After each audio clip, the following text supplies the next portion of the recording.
આ તરફ ભાવનગરમાં ગરબામાંથી એક વિધર્મી યુવક ઝડપાયો છે। વિધર્મી યુવક ઝડપાતા બજરંગ દળ અને હિન્દુ સંગઠનોએ હોબાળો મચાવ્યો હતો। પ્રોફેશનલ ગરબામાંથી વિધર્મીને ઝડપીને તેને મેથી પાક ચખાડવામાં આવ્યો। વિધર્મી યુવકને મારતો એક વિડીયો છે તે વાયરલ થયો છે। ભાવનગરમાં બજરંગ દળ અને હિન્દુ સંગઠન દ્વારા હોબાળો મચાવવામાં આવ્યો, કારણ કે ગરબા પ્રેમાઇસીસમાં એટલે કે જ્યાં ગરબા રમાતા હોય ત્યાં એક વિધર્મી યુવક મળી આવ્યો। વિધર્મી યુવકને મારતો એક વિડીયો છે તે વાયરલ થયો છે।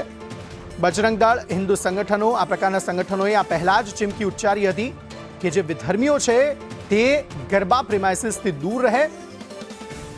મયુર દવે આ અંગે વધુ માહિતી આપી રહ્યા છે। મયુર, જણાવશો શું વધુ વિગતો?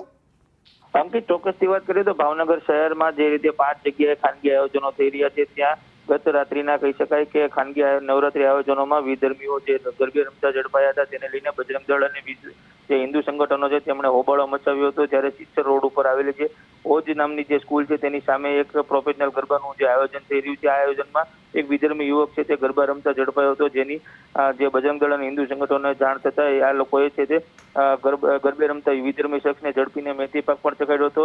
ત્યારે માહોલ છે તે તંગ બની જતા એલસીબી, એસઓજી સહિતની જે વર્તેજ પોલીસ છે તે પણ દોડી આવી હતી અને જે વિધર્મી યુવકને મારતા હોય તેનો વિડીયો પણ વાયરલ થયો હતો। આ ઉપરાંત કહી શકાય કે શહેરના રિંગ રોડ ઉપર આવેલ છે ઝાંઝર જે પાર્ક છે, ઝાંઝર જે નવરાત્રી મહોત્સવનું આયોજન છે, ત્યાં પણ એક બાદ એક છે તે હોબાળાઓ છે તે જોવા મળી રહ્યા છે। કારણ કે કહી શકાય કે 2 દિવસ પહેલા એક યુવતીની છેડતીનો બનાવ બન્યો હતો, ત્યારે ત્યાં પણ વિધર્મી યુવક છે તે ગરબે રમતા ઝડપાયો હતો અને સિક્યુરિટી પણ છે તેમની પણ વિધર્મી હોવાથી હિન્દુ સંગઠનો અને બજરંગ દળ દ્વારા ભારે વિરોધ કરવામાં આવ્યો હતો। અંકિત, જી આભાર સમગ્ર માહિતી આપવા માટે।